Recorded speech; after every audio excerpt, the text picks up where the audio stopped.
Tiga saksi dihadirkan dalam persidangan dugaan penipuan 13,2 miliar rupiah dengan terdakwa Lim Victory Halim dan Ani Halim.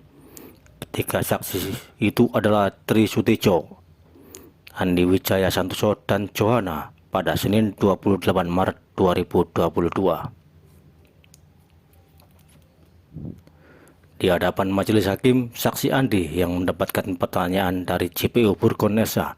mengenai kapan ditawari investasi dari PT Millennium.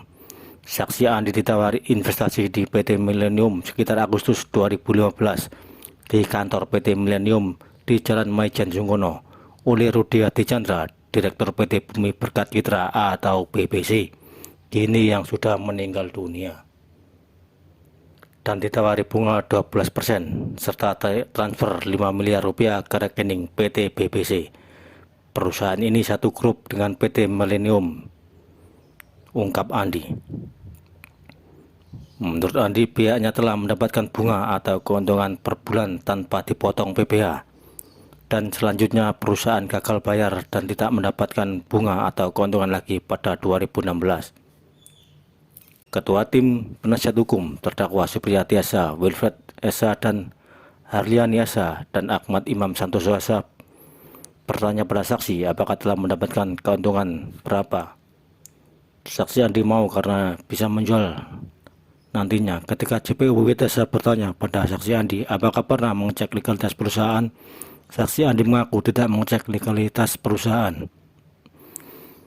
Sementara itu, saksi Tri Sutejo menyatakan bahwa dia bergabung dan investasi di PT Millennium pada April 2015. Dia investasi setelah ketemu Albert, marketing PT Millennium, di kantornya. Dan ia pun tertarik investasi karena kata Albert, marketing perusahaannya gede dan izin OJK dan pajaknya dibayari, tidak kena pajak. Awalnya saya store 250 juta rupiah, kemudian suami saya store 500 juta, ternyata September macet, ungkap Tris. Namun demikian, saksi Tris mengakui dirinya sempat mendapatkan bunga atau keuntungan 4 juta rupiah per bulan. Setelah tahu pembayaran bunga macet, Albert memenangkan saksi Tris karena akan diluluskan untuk pengembalian uangnya. Setelah mendengarkan keterangan saksi-saksi dan dirasakan sudah cukup, Hakim Ketua Yus mengatakan sidang akan dilanjutkan dengan agenda masih pemeriksaan saksi-saksi pada Selasa 29 bulan 3 2022. Terpisah, Ketua Tim Penasihat Hukum pihak terdakwa Supriyati S.A. mengungkapkan keterangan ketiga saksi korban sangat meringankan terdakwa, sedangkan Albert akan hadir sebagai saksi dalam persidangan nantinya. Ya, yang ditawarkan apa? Ya, arti kita kan mencari solusi ya, supaya proses penyelesaiannya itu tuntas. Habis PPJB kan ada AJB, karena tanahnya ada, ya kita tawarkan untuk ditingkatkan menjadi AJB sehingga tanahnya bisa jadi atas nama si para saksi, ya, sempurna lah, transaksinya sempurna. Jadi selama ini menggantung, Bang, ya?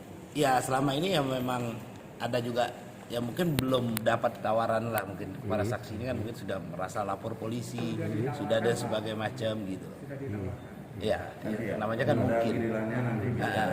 Jadi belum ada tuntas gitu. Nah, sekarang kan kita coba untuk selesaikan itu. Kalau bagi yang mau ya tuntas ya selesai. Kan ada pegangan juga kan gitu. Oh, berarti memberikan solusi untuk supaya, peningkatan itu, Bang, ya? supaya tuntas gitu. Supaya menuntaskan jual belinya, Bang. Iya, PPJB-nya ditingkatkan menjadi AJB.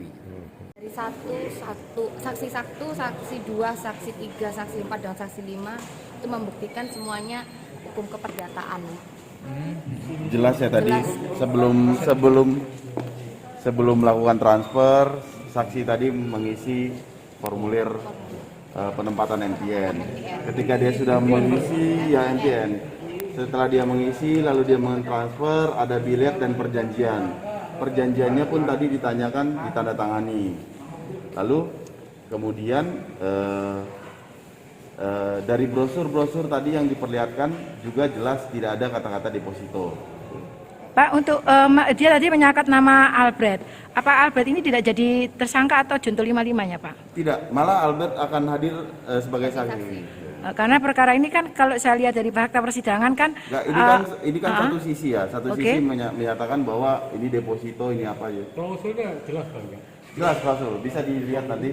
Ini Termasuk kalau ada gagal bayar juga. Oh ada. Semua penyelesaian dilakukan di Badan Arbitrase Pasar Modal. Terpisah, Jaksa Adi kepada wartawan menyampaikan bahwa keterangan ketiga saksi ini menurutnya sangat memberatkan kedua terdakwa karena korban menanamkan deposito di PT Bumi Citra dan dijanjikan sebuah bangunan, tetapi tidak terrealisasi hingga hari ini. Dengan adanya nama yang tercatut yaitu Albrecht terkait marketing, namun nama tersebut tidak tercatat di dalam BAP sebagai saksi. Tetapi kalau hakim menghendaki untuk memanggil Albrecht, maka Albrecht akan kita hadirkan. Memang ketiga saksi korban tidak ada hubungannya dengan terdakwa, tetapi Milenium ini kerjanya melalui sales marketing, tutur Jaksa Adi pada wartawan. Saksi ini apakah meringankan terdakwa atau memberatkan terdakwa, karena tadi kan disebutkan marketingnya adalah Albrecht. Justru ini memberatkan para terdakwa karena tiga saksinya adalah korban. Mereka menanam deposito di Berkat Bumi Citra, dan sampai sekarang pokok plus bunganya juga tidak pernah dikembalikan. Dijanjikan bangunan di Cikandi juga tidak ada realisasinya. Untuk marketingnya Albrecht apakah tidak dijadikan ini ya, apa tidak ada ikut serta dalam perkara ini Pak? Sejauh ini memang di berkas perkara tidak ada si Albrecht bukan saksi. Nanti apabila majelis hakim menentukan sikap lain untuk menghadirkan Albrecht, kita hadirkan nanti. Dari Surabaya, Jawa Timur, Rahayu mengabarkan.